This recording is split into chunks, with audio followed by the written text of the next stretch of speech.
What's up, Coach? Come on, guys. All right.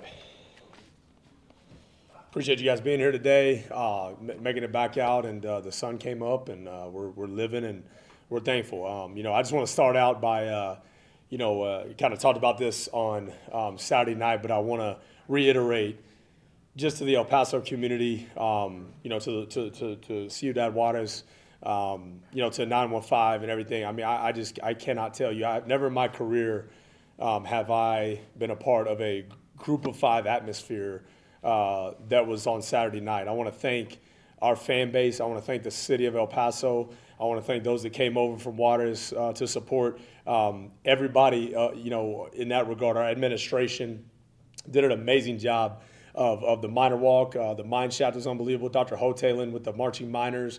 The band affected the game. The band did an amazing job playing like at the right times, the right spots. Those are things that are very underrated.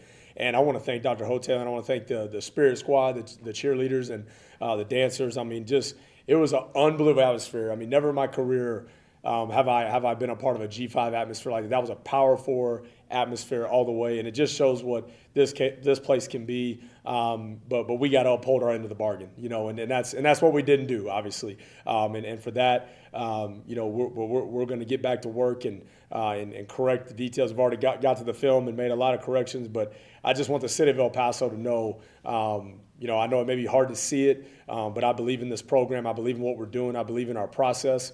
And I just ask that keep believing, even though there's going to have to be some blind faith with that. Keep believing.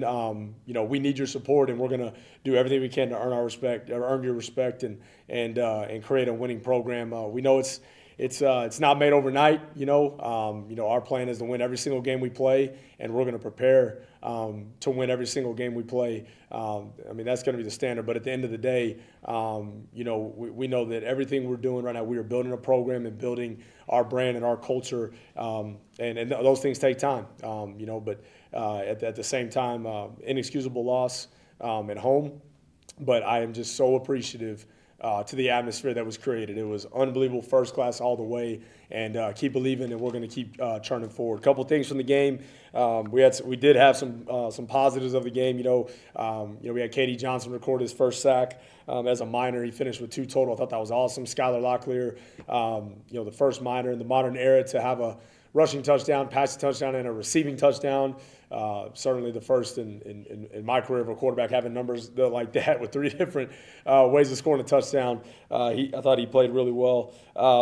And again, just a side note, man, 41,609, highest attended G5 game, in the country. Unbelievable up to this point. Unbelievable support from our fan base, and they deserve better, and we're going to give them better as we move forward and keep fighting for that. A couple guys that stood out, the Luke Laufenberg Hustle Awards.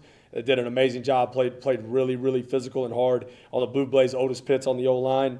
Orange Swarm, Josiah Allen made a big-time pass breakup, PBU in overtime. Came in and had a sack on the quarterback. We thought he played really hard. And then we fence Corey Chapman, who plays on the Orange Swarm, and then runs down on kickoff. He plays on punt. Punt return.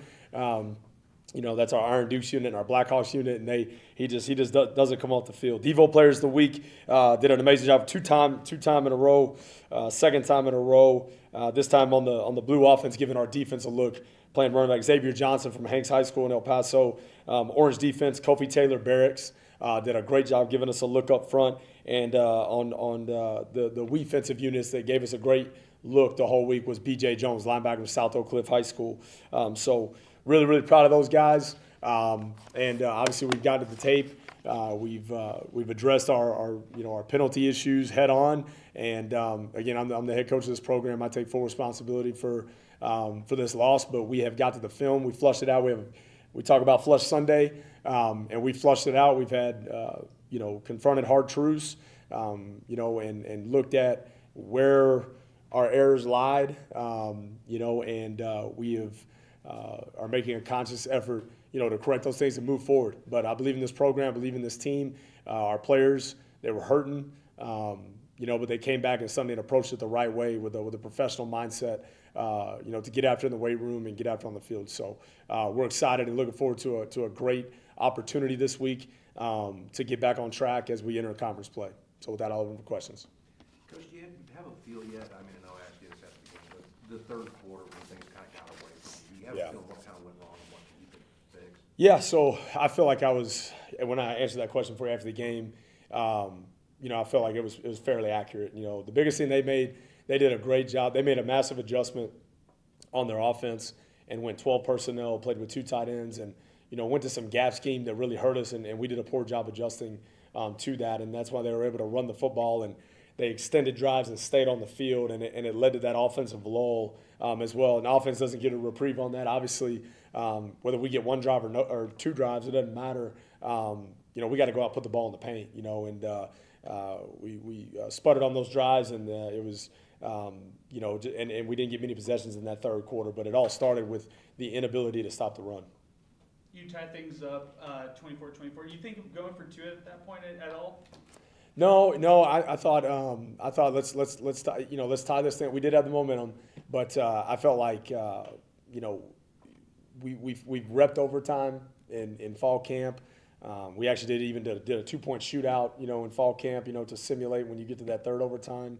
And so we felt prepared and we felt good about playing them in overtime. So that was the decision to kick the field goal or the extra point. How are you approaching Liberty? Salter, Cooley coming off big games over the weekend. So how do you approach? Yeah, I mean full steam ahead. Conference play, and we're going straight forward. I mean we got to have a great week of preparation, a great week of practice. Obviously those 2 guys are great players, but to me it's all about the UTEP Miners right now. It's all about us. Fixing.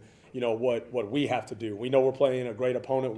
Liberty is the standard in this conference. They're the reigning conference champs, and they're what we're chasing. To be the standard in this conference. And so Coach Chadwell is an amazing coach. They have an amazing staff.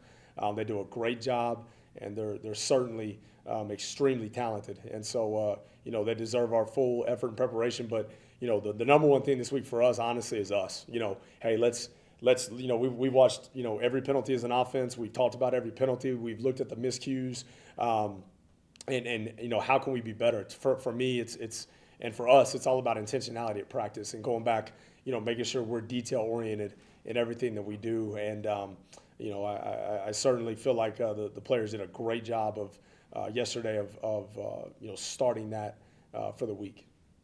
What about as far as just third down defense? How do you get off on third downs moving forward? Yeah, we got to contain the quarterback. I talked to Coach Clark and told him, like, hey man, it's let's we're okay to be aggressive. I thought that at times, man, it's okay to play man and get after them, and but we got to teams are too good nowadays where you play one defense, they're gonna scout you, they're gonna have tendencies on you, so you got to be able to mix it up. So that's what we were doing. But the biggest thing, whether it was zone or man, the thing that was happening was the quarterback being able to break the pocket. I talked about this after the game. We didn't layer that rush. When we get that rush upfield, we didn't have a second layer to it. Had a couple of spies in there a couple of times. Echo Taylor, a true freshman, Keller Fossil Ridge, made a big-time play on a spy, tracking him down. But we have to do a better job. I think ultimately when you go back and look at those clips, 4 out of their 5 conversions, they were, I think, 8 out of 15 total, but they were 4 of 5 in third and long. And that's unacceptable. When we get them in that scenario, we got to get them off the field. And if you look at all those clips and you look at all those, it started with the quarterback scramble. And so we got to contain the quarterback a lot better. Do you think the spur position is your best position right now? You've got Chapman and Josiah Allen playing pretty strong right now. I would say those guys are definitely a strength. Corey, we feel like he can play all 3 safety spots. And Josiah, is one of our best man-to-man cover guys. And those guys are definitely playing at a high level. But I certainly like them. I like the way our safeties are playing. Our linebackers and D-line, man, they're playing hard. It goes back to details too. It's like some of those runs as well. We have a blitz check into one of them, and we check the wrong way, and that's when they go to the house on us. And so it's just little things like that we, first off as coaches, we got to be clear on, we got to be concise on, we got to have communication, and then secondly, we have to be detail oriented on that field. And we talk about all the time being the best communicators in the world. And we have to communicate with each other effectively, especially on defense. On offense, you miscommunicate. Hey, maybe it's a TFL. Could be a disastrous, fumble or pick or something. But you miscommunicate on defense, it's changing the scoreboard, and so we got to be better there. And at the at the quarterback position, obviously Skylar's coming off a good statistical game, playing all the snaps for you guys on Saturday night. Are you still looking at that as a quarterback battle, or has Skylar kind of been given that starting job? No, Skylar's the guy. I mean, he's started the past 3 games for us, and I thought he played really well. Obviously, this is a long season, and he knows that, and Cade knows that, and those guys got to be ready. And Cade, I'll tell you what, man, I'm so impressed with that young man. Just every day, he trains like the starter. His leadership is unbelievable. But Skylar's earned the right to be our starting quarterback, and that's who we're rolling with. Are you going to look at a kicker at all this week? No, but Buzz is our kicker. Yeah, Buzz is our kicker. I loved him up, and we go through challenges, but it's all about that response to adversity. So I'm looking forward to seeing how he responds to adversity this week. But we believe in Buzz, and he's done had a great fall camp, and unfortunately had those misses in the game, but he's put those behind him, and we believe in him, and we're going to move forward with Buzz. What's the scout report on Liberty? So defensively, they're going to mixture, 4 down, 3 down. They got a great defensive front 7. That's the strength of their defense. Their DBs are really good as well. It's just, that front 7 makes them go. Schematically, they do a good job keeping you off the scent, but they have great team speed on defense. I mean, they fly to that ball, they hunt. I love what I see from them on defense. Those guys, they got a great football team. Obviously, Caden Salter, who is arguably the best player in this league. He's an elite quarterback, maybe one of the best quarterbacks in all the G5. Can throw it, can run it. Cooley is as we know, one of the best backs in the country. And the thing is they're doing a good job throwing it down the field too. They make you come up and force you to play. You come up, play the box and stop the run. They force you to cover all areas of the field, which makes them tough. So we definitely got our work cut out for us. Yeah, I know you guys are focused on this week, but this next 2-week stretch, back-to-back games on the road, how important for momentum would it be to be able to come back with a pair of wins, 2-2 for your next home? It'd be huge. We talked about it last night as a team. We were able to go on the road and reel off. We didn't really talk about the following week. We were talking about this week, but we're able to go up to Liberty and get a huge conference win.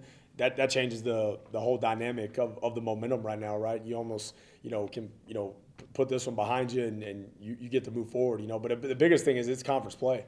Conference play kicks up a notch and it's another level, and certainly, man, our guys are going to be believing. We're going to be hunting. We're going to get a practice, and we're going to go to work. I told our guys, college football it's almost like every week is a life within itself. You look around the country. 1 week it's like, man, what happened? The next week it's like, yeah, then they got this win, or vice versa, right? It's just, college football is a wild game, and no way, shape, or form can you sit there and look at, okay, they beat this team by this much, we lost to this team by this much, or that, and you start comparing scores and stuff like that. I know we all do it, but it's not reality, And so what we have to do is understand this is a new week, and we have a plethora of games in front of us. We got a whole season in front of us, guys. I mean, are we disappointed what happened last week? Absolutely. Do we acknowledge our failures? Do we acknowledge that we didn't play to our standard? Absolutely, and we take full responsibility for that. But Southern Utah wasn't the last game of the season, and that was the big message to the team yesterday. And they adopted that and understood, like, everything that we want to accomplish is still out in front of us, but it starts with us coming to work this week and being focused in this moment day by day as we get ready for conference play. But we know conference play, we play CUSA ball, you play conference ball, man, it ratchets things up. The details go up, the intensity goes up, and that's what we're doing. We're opening conference play this weekend. What's the plan on addressing the penalty issues? Yeah, so, last night we watched all of them as an offense. First off, just the holding is the holding calls, the ones I'm concerned about, because we were egregious on those. I do think there was some on them that they missed as well. And,